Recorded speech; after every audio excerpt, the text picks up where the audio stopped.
Shin splints is a common overuse injury. It's usually caused by sudden changes in activity levels, such as running mileage, or maybe you've changed recently the surface that you've been running on, or also maybe you've changed the shoe wear you've been using. Shin splints typically affects the muscles on either the inside or the outside of the shin bone, which is also the tibia of the lower leg. For further discussion on the causes of shin splints, head on over to pttimewithtim.com for my full article.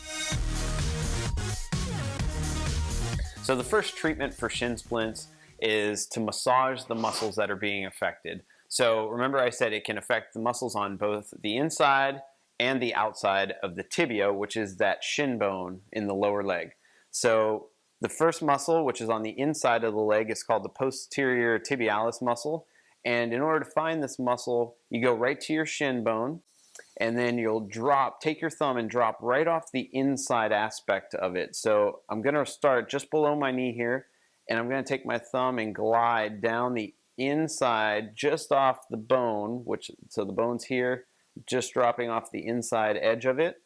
And there's a muscle in there. It's a fairly skinny muscle, and it runs all the way down the leg.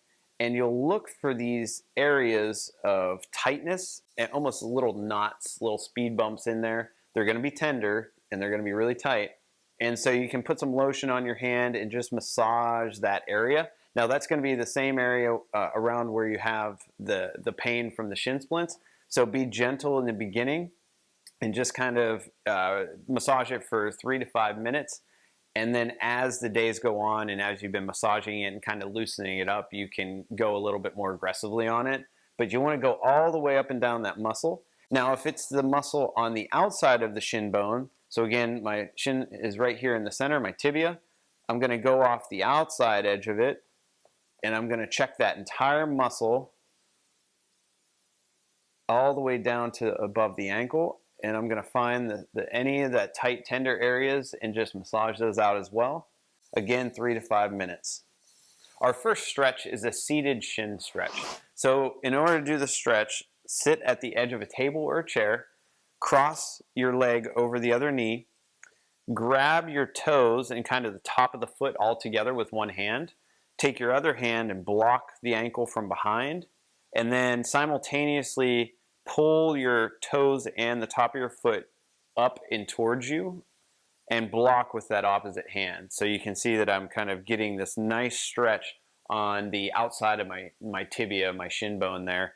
And I'm just going to gently pull towards me and hold for 30 seconds and do 3 repetitions. So for this stretch, you're looking to get that moderate intensity stretch out here. We're never stretching to pain. We're just trying to find a good feeling stretch. All right, so our first exercise is going to be using a foam roller. And so grab your foam roll, place it on the ground. Now, if you have shin splints on the inside of the lower leg, then you want to start off with this one. You'll turn your leg inward. So I'll raise my hips up and then gently glide the inside part of my leg up and down the foam roller all the way from below my knee down to the top of my ankle, especially in the area where I have the shin splints. I want to loosen all that area up. So I'll spend a few minutes doing that.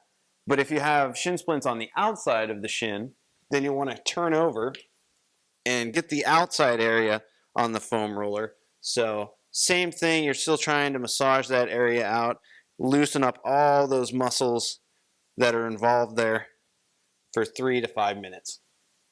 Our first strengthening exercise is ankle inversion. And basically this one is going to target the muscles on the inside of the shin. So for this exercise, I took a resistance band. I made a loop at the end of it, put it around my foot.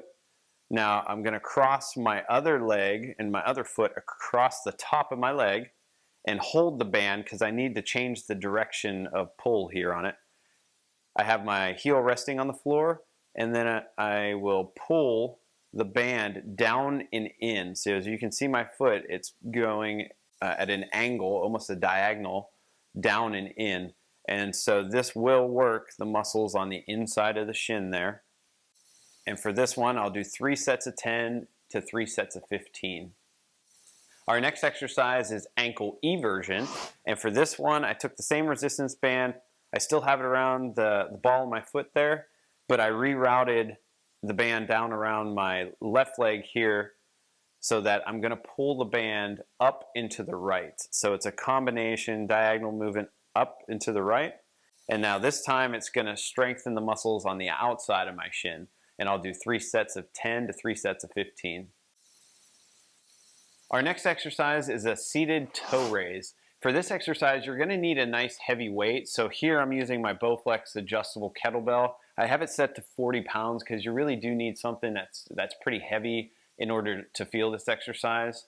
But once you get something heavy, you're going to rest it on your knee. And now we don't want to do this with your foot directly below you because you're not going to really feel much going on if it's here. So take your foot and extend it further out in front of you, not to the point where your knee's fully straight, but to where it's still slightly bent. And then you will pull up on your toes. So I'm keeping my heel down as a pivot point, but I'm pulling the front of my foot up. And as I do this, I'm going to do 3 sets of 15, and I'm going to feel that muscle on the front side of my shin working hard. Our next exercise is a single leg stance with a band pull. So I took a resistance band and I wrapped it around my door handle. And so you can use that same resistance band as it used before. Now I'm going to stand on the leg that I have shin splints in. So I lifted my left leg up, I have my right foot down, and I'm going to keep my elbow at my side. So keep your elbow tucked at your side. You'll pull the band towards your belly button. So keeping your elbow tucked, you're rotating your hand towards your belly button. And as I do this, the band's trying to pull me towards my door, but my ankle, the muscles on the outside of my ankle are actually countering that movement. So I'm actually feeling the outside muscles on my ankle working to hold myself still. And so I'll do 3 sets of 10 to 3 sets of 15. After you finish that direction, then your next exercise is to turn around, face the other direction, stand on the same foot, keep your elbow tucked at your side, but this time you're going to pull out away from you in the opposite direction. So I'm pulling from my belly button away from my body, almost like I'm opening a door. And so I'll do that way 3 sets of 15, and you'll notice that facing this other direction, you're working the other side of your ankle.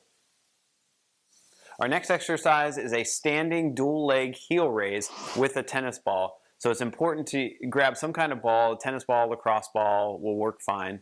But what you're going to do is take it and place it between your heels. So I'll show you here where I place it between my heels and I'm facing away from you here. Now I'm going to squeeze the tennis ball. I'm going to actively squeeze the tennis ball between my heels as I raise up on my toes. So you've got to really focus on squeezing that tennis ball. And what that's going to do is it's going to actually increase the activity of the muscles on the inside of the leg there, the lower leg, so that posterior tibialis. And we'll do 3 sets of 10 to 3 sets of 15 of these. Thanks for stopping by PT Time with Tim. Be sure to check out my other ankle strengthening exercises next as you continue on your pathway to living an active and adventurous lifestyle.